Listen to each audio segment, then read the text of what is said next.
Yo YouTube, what is up? It's your boy Braalik, and hey, welcome back to the channel. It's good to see you guys and hope you all are doing well. Now today's episode, we have episode 3, Behind the Beast. It's kind of like the first episode of Behind the Beast, where I'm commentating over some high kill gameplay, focusing on what goes on through my head. I think I dropped about 34 kills in this one. I wanted to do commentary over it because there's some crazy high IQ plays, you know, towards the end, and almost pulled it off, but kind of came short. Nevertheless, it was really good. I believe it was really good gameplay, really good gunfight. I was kind of just vibing as well. I was playing with my two mods, or you know, some as you know, my sister and my cousin Soraya and Halisi. We're gonna go through it and you know, just like the first episode, you know, speak my mind or let you know what I'm doing in each gunfight, etc. You know, how I'm rotating, playing the map. Yeah, without further ado, let's get into it. Yeah, the first episode, it was Solo Squad review, and yeah, we ended up getting the dub in that one. If you guys haven't checked it out, it's the first episode of this series, so probably a couple videos back. So here we are, landing airfield. One of the hot spots, you know, airfield and peak, to where you can, like I said in the first one, where you can maximize your kills. You know, notice I'm just like, I got my gun. I'm already quick on everything. You know, these tensions kind of audio kill you everything. You know, you can get real mixy and crazy here. Yeah, as you can see, this was kind of a while back with the tree Krampus there. So yeah, right now, you know, not too much to explain. It's just some off the rip fighting right here. But wow, yeah, this is this is when Krampus was so rough. Holy. But nah, this was, I remember this. This was it was definitely some good gameplay. Guys in the tower, you know, I don't know what that guy's doing in the tower, but no more tower guy. So after this gunfight, you know, I'm already looking at my mini map. You know, what I really talked about in the first episode was just, you know, that's the awareness. You know, if you want to maximize on kills, or just like get better in general, man, push for kills, get out of your comfort zone. You definitely want to. Yeah, I'm always looking at. You always want to be looking at that mini map, always. So, already knowing where you're gonna go after you finish, you know, one fight. You know, this guy's in the bathroom. Almost gets me there. That, oof. Now that's just, you guys, that's just everyday, you know, an everyday grind. You know, that's the level you could definitely work up to, man. That's. Because you notice, like, I was kind of one-shot that whole time, but those three guys, I was still able to finesse them with the movement. You notice, like, the side cancelings, how I was, you know, maneuvering in that bathroom. Just really good movement overall, and I was able to actually, you know, kill those guys with the movement. So I call out there on the series. I believe that's Alicia. Yeah, you know, it's kind of a bad push, so I wanted to just buy a little bit of time here. I'm frozen, man. Yeah, I don't know if that's still a bug or it freezes you on the buy station. But boom, pop the UAV. We got a lot of people near us. Still know those people are above us. There's a whole team behind us where I just wiped that one team. But yeah, I'm already scanning everything on the UAV. Already trying to, you know, plan. I'm always thinking two steps ahead here. I know there's two guys there, so I'm gonna try to fight them. Those guys, you know, you don't really need to focus on those guys because, you know, the stairs in that building is only a one-way up. It's going to be hard to push. That's a very good spot to hold, actually, that H building. What we call it H, you know, especially in like a custom lobby. You just hold those stairs. You can put a shield up. That's like one of the money spots, man. Super hard to push because it's just a one-way up. I believe they need to put some ladders on that building, you know, make a couple more entry spots, but yeah. Yo, you guys, even in the fight, I'm listening to Halisi's comms. Awareness is key, man. I'm even now, I already know. Like, I heard her. Okay, he's resing one. Okay, I'm gonna try to work back and help out. But I was able to finesse those guys. Now I'm gonna make my way back. This is a little tricky right here. I don't know if I live here or not. I might be going to Gulag very soon, but we'll see. But here, you know, I know it's probably like a 1v3 situation. My teammates are down, but hey, always staying composed, never giving up till I'm dead. You know, never taking that breather until I'm dead. Always want to just give your all, man. Doesn't matter what the situation is. You never want to give up in whatever. You know, it doesn't matter if you're outnumbered. It doesn't matter if you're going against Aiden, Biffle. Yeah, confidence is key, you guys. Confidence is key. We talked about that one in the first one. getting out of your comfort zone and just having confidence, man. Because if you, there's a lot of people, I notice this, and I want to talk about this. There's a lot of people that say, and I do it sometimes. It's not a bad thing to say. Is the famous, oh, I'm dead. A lot of people do this. A lot of pro players do this. You know, a lot of amateur pros and big pros. You know, some of the big streamers. They all say this is like I'm probably dead, or they'll say I'm dead. But sometimes it's good to be like I'm probably dead here, so then your teammates can res you, etc. Right? But it's actually not a bad comp. It's actually good if you guys are kind of splitting it. Your teammate knows to play a little bit passive. Is I'm dead. But what I'm trying to get across, my point is you know, try not to say that. I know there's a lot of people say that when, you know, maybe they could come out of this situation alive. It's just a confidence thing, man. I try not to do it. I do it sometimes, but it's more as to like let my teammate know, hey, I probably need a res, which is totally okay. But but yeah, saying I'm dead, you know, especially like a 1v2, 1v3, or even a 1v1 situation, you know, you can definitely kill some confidence in yourself. So it's definitely a way to use it, you know, in the right context. I just noticed some people doing that. I'm dead, and then like you know, like they probably could have lived, you know, they probably could have lived out of it. Nevertheless, it's not bad at all. Yeah, there's Krampus, you guys. we don't miss that guy. The elves, no way, man. So we got 12 kills with 88 up. 12 kills with 88 up. Popping those UAVs. Always looking at that mini map. I know there's some people by Hill Easy. After I probably finish this. Bren to this day is still the meta gun, man. MP40 as well. You can definitely still use the MP40 and the Bren to this day for meta. So hoping we get a second Bren nerf very soon. So I downed that guy. Not sure if he got a yeah, I didn't get my kill first, so he probably got res. Oh no, he's still down right here. That was kind of tough. There was a guy to my left. I don't think I heard that. I can't wait for Krampus to get on the game, dude. Yeah, I think Krampus kind of chopped my audio there. So, but right there, you guys, like if I would have heard that guy on my left, I probably wouldn't. I wouldn't have shot that guy that I shot. I would have played for the left guy, obviously, because you gotta think about the visions, right? That guy was the only one on the team that had vision on me, but that guy didn't, obviously, unless I extended out, which I did. But knowing your surroundings, right? There was a box here. We'll actually replay that, right? I want to show you something.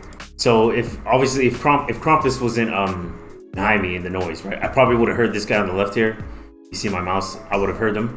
So what I was talking about is visuality, like canceling out one's vision, right? So this guy is the only one that can see me, you know, because I'm covered obviously by these boxes. But I extended out, so then these two can see me, and also this guy can see me. So you want to take the fight, but also knowing your surroundings, knowing what objects you can use to try to cancel out each player. So yeah, like I said, if I could hear this guy, I would have never extended. I would have took out this guy first, you know, maybe get it down, or even a full backup plate, and then execute on these two, as I know one is down right here. So that's just something to keep in mind, you know, with more just obstacle awareness or situational awareness. This time I'm playing with the team, so you guys know, just my comms are, you know, just getting comms with my teammates. Don't be afraid to ask, like, what's going on, what's the situation. I asked, like, is there people around this loadout? They said no, it was safe, we were good to go. You know, you don't just want to dive somewhere if you're playing with teammates. It's always good to ask your teammates, you know, get info all the time. I'm looking at that mini map. I think I saw those dots across. So I'm already thinking in my head, if there's that 2 steps ahead, just where am I gonna go after this fight? It's also good to mark on your mini map, you know, pull up your map and just put a marker on where the you know, the previous shots you heard. But yeah, I believe these are the same guys. I was able to kill these two with the Bren as they came out, and then I think Khaleesi got the third one. So that's a W right there. Another team though. Just, you know, I didn't have to rush that. Literally just play a little slow, let them extend out to me, and they got caught in my ADS pre-fire. And Bren, man, just does all the work. But yeah, nice advance up. You know, now we can really play the little pre-fire game. You notice how I'm always pre-firing because you literally let that mini map do all the work. You can see the arrows where they're facing, so you can just see my pre-fires. You know, and this right there, boom. That advanced UAV is insane, man. Just using that to your advantage. You should come out of a fight, you know, 100% of the time victorious. But you know, it obviously depends. But always want to utilize that advanced UAV. You just notice I was just pre-firing those two first guys. You know, they probably think I'm cheating, but that advanced UAV. I call out there's one on the mini map. Could be ghosted. Could be ghosted, but I think it's just one. Pop a little stim. Able to catch him off guard. You guys, I know a lot of you have been practicing with the stims. You know, I'm still practicing with them to this day, and they probably one of the best things they added in the game. And that's a perfect example of, you know, gaining distance. Because that guy was clearly like a little bit of, you know, a few steps ahead of me, but using that stim to catch him off guard and actually catch up with them to finish the kill. It's really good for like long narrow hallways or even on the ground, you know. So using those stims to gain distance on your enemy if you're putting pressure, or using those stims to get away, to evade from fights, you know, get away from fights, or just, you know, honestly using the stims in when a whole team's pushing you and you're trying to finesse, you know, for a quick camera breaking, you know, breaking someone's camera with the stims is, oh my gosh, it's probably the best thing. Here again, I'm using the stim. I think I know he's inside, so I use the stim to get around, gaining that distance. Yeah, I don't think that guy saw me, but nice few kills right here. They were really, yeah. That's some good stim work right there. There was also a munitions box right there. If you want, munition boxes are, oh my gosh, the invisible skin. The invisible skins were still, yeah. Wow, this is a while back. But munitions box for your stims for sure. A lot of people rock. You see a munitions box and you're running stims, always pick that up. Very helpful. So I get it. It's funny. I get a guy that was in this lobby. I got 5 spectators, as you can see, and there was a guy coming into my chat from this game, and I'm pretty sure we killed him. And he's trying to call me out for some walls, like I'm wall hacking. So, you know, I'm never toxic to the people. I try not to be. You know, there's a lot of people that just easily ban these people, you know, if they try to accuse you. But me, myself, this is kind of off topic here, I apologize, but I don't necessarily think I humor it. I respect them for looking out for hackers. I do, cheaters. I respect them for doing that. I just want to show them, like, hey, dude, I don't cheat. Like, I can prove that I'm not cheating, man, easily. I have nothing to hide. I'm against cheaters, trust me. And dude, if somebody put me on the spot or made me want to like monitor it, I would do it. I have nothing to hide, bro. And I feel like that's the best way to shut people up that think you hack or cheat. It's like, dude, I got nothing to hide. I'm gonna show you, bro. Like, I don't care. I've never been a cheater in my life, man, in anything. It's not how I was raised. It's just, and I do believe in karma, man. Like, you do shady bad things, you know, you'll get it in return. 23 kills, 34 up, not bad. Definitely 30, 40 bomb pace. This is a nice game. So I guess that guy went up the tower, and I'm looking at the other UAVs on the map, using that map awareness, just knowing where I'm gonna go next. I'm looking at those pings. Always, every time I pop a UAV, like I said, you could put your marker down on the map. Put your marker down on some other spots on the map, so where you're gonna go after you finish a fight. So I already knew, like, yeah, police is calling out, you know, there's someone here. Ooh. Just watching me, so I got it up. This guy's a little further back. Police is gonna put cover fire on me. I just tell her, you know, just maybe play your life, put some shots, just enough for me to get my plates up and get back and rolling.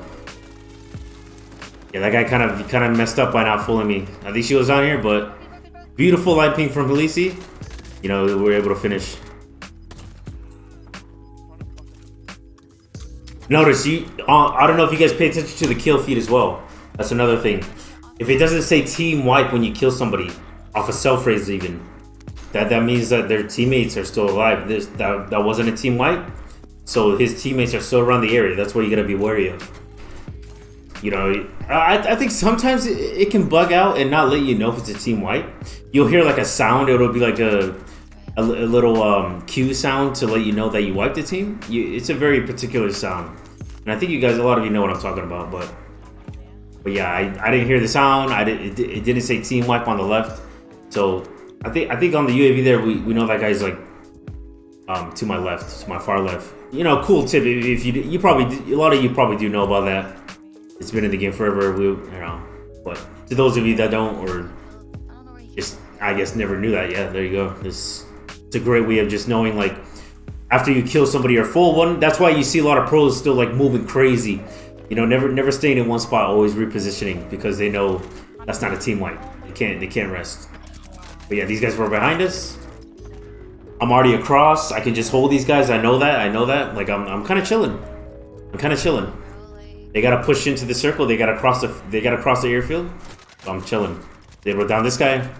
Some FBGG guys, pretty good. You know, they have, like, say, they're tagging me. They got some good shots. Put my shield down, and yeah, like I said, just easy holds, man. I pushed across, knowing, like, you know, we gotta get across, and I know people are gonna rotate from circle. That's just that, you know, map awareness and playing position. Towards the end of the circles, what I always say is, you want to start playing for position. Position is key towards the end, because as soon as that circle hits right now, I should be rotating right now to inside the circle. But I'm just finessing crazy over here, man. I'm already in my head. I'm like, okay, I gotta see where I can play in this circle. You guys, you notice when the circles get smaller, the more chances of people being in these buildings and just hiding. Because everybody's a little nervous. You know, they know it's end game. The circle gets tighter, and then it's just the area is more covered by enemies, people. So I'm looking at the mini map. I know there's a guy in that building, but I'm thinking right now, like, how am I gonna play this? How do I want to play it? It's at those 2-3 steps in my head always. So yeah, I know he's up there. He's you know, he was looking for people too. You know, he's playing position. He's looking for people coming out. Always want to look as that circle's closing in. Just look at your map. Think of the areas. Oof. That guy had the double shotguns when those were broken, so he could have killed me. He could have two-tapped me right there. Every area, just put people in there. Put people in your. This is why a lot of people think some of the streamers cheat, but it's not. We're just putting in our head that somebody could be there, because there is a chance that somebody could always be there. Doesn't matter where. Honestly, don't know how I get out of this. Oh my gosh.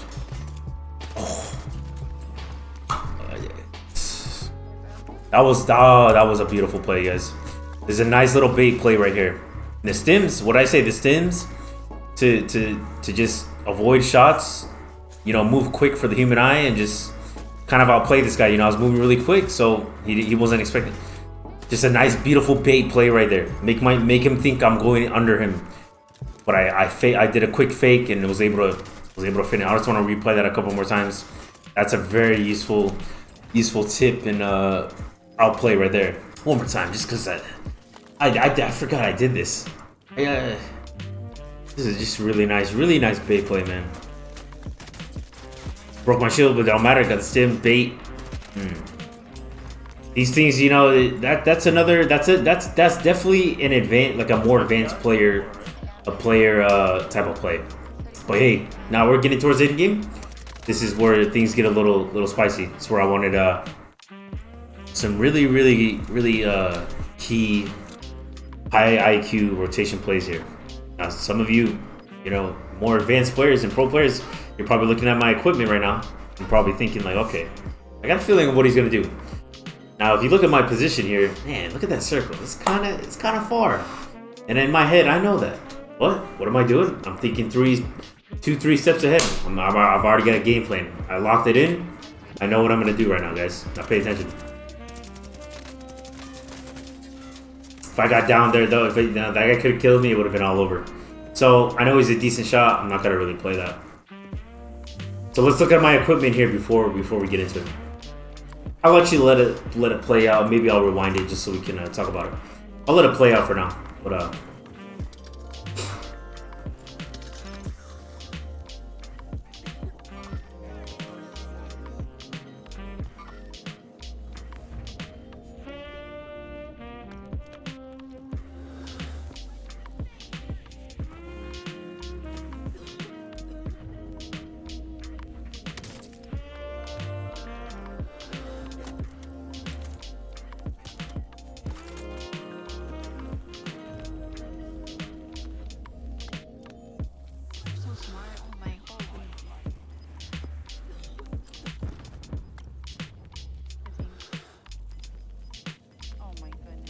so right here, I'm seeing the circle. Now I'll tell you what goes through my head. I've already seen the circle before I shoot these guys. I've already seen how far I am for the circle. You know, I'm looking at my equipment now. What do we notice? I had 2 stims already, and I have an ammo box. So already in my head, that's the 2-3 steps ahead. I've already locked in what I'm gonna do, right? So, which is, I know I can use 2 stims. I can eat the gas. I even got a little bit of my gas mask. Buy me some time to just kind of see what's around me first. I spot that guy. You know, I know I'm chilling. I got 4 stims to work with. So I was able to, you know, just work the gas, man. Just work it all the way around. Use those stims to my advantage, especially with the speed boost now. Is you could do this. You could do this. Like if you have an ammo box and you have stims, it's very doable, man. For like the 7th to 8th circle, really nice. But yeah, I just kind of time my stims. Make sure you time it well. Gain the distance when you do stim. And I was able to just trickle right in. I kind of got lucky here though. I could have died if somebody was on this side of the map or side of the circle because my coughing. If you're coughing, they'll hear it. But I got a little lucky. Now this was unfortunate because the circle. That's the circle RNG. Look where it pulls. Excuse me. Look where it pulls. It pulls all the way up north, up the hill, and these guys are already put. I should have wrapped to the right and pushed up like wow. When I played it up, I should have just went like leave those guys alone. This is where I messed up, and this is what I reviewed after. It was kind of good to down one, but I should have already been pushing the right here, guys. That's what caused me. Yeah, the shotguns, but I should have even shot this guy. I should have already been wrapping far right. Probably would have got behind this guy because they were focused on these guys already. You can tell when I went over here, these guys don't even know somebody came in from the gas here. Same with these guys, they don't even know. They don't even know I stim played. So I shouldn't have shot here. Maybe it was kind of good, maybe it wasn't. I only did that just so I can buy some time, try to get the attention for those guys to, which I'm pretty sure they look this way. But, you know, they can kind of figure out, like, somebody's probably wrapping on their left, which was me, so, which is the case. I should have just wrapped around. Maybe I could have killed those guys up here on the boxes, and then I could have focused that team below, so. Yeah, even then, man, you see, even if I lost, I'm still reviewing. Right here in my head, I'm thinking, like, man, maybe I should have this, should have that. I just feel like that was some good gameplay to share with you guys, some more advanced end circle situation, you know, it's like something you could probably do or it would help you if you were in that situation as well. So nevertheless, there was still some really good finessing in that, like a lot of close range fights you guys saw me do, and that's just, yeah, like I said, it's just your everyday grind, you know. Get out of your comfort zone, work on your 1v4s, 1v3s, even solo duels. Work on that movement, get in the training mode, queue up into like a private match with bots, AIs, 30 minutes a day, or it doesn't have to be 30 minutes, maybe 10, 15 minutes a day. Work on that movement around corners, that side canceling. I play this thing like 8 to 10, sometimes 12 hours a day, every day, man. Ever since I started back on Verdansk, like season 3. That stuff right there, man, it's just, it comes along. I actually just noticed something. Yeah, this actually, even though the plates, yeah, this actually was an event. I probably would have died most of these times. I actually did not notice that till now. I just noticed like after each kill, your plates were replenished. It was a special game mode. But nevertheless, those guys should have still killed me, you know, regardless of that. Yeah, you guys, hey, I hope you guys enjoyed today's video. Practice. Get out of your comfort zone. Just kind of things we talked about in episode 1. We covered a little bit more, and hoping some of those late game situations, you know, will help you in your maybe some of your games. So appreciate you guys tuning in. I hope you really enjoyed it. We'll be doing more of these, of course. If you guys enjoyed the video, you know, leave a like, subscribe, hit the bell for notifications when a new video goes live, and you guys know I'll see you in the next one.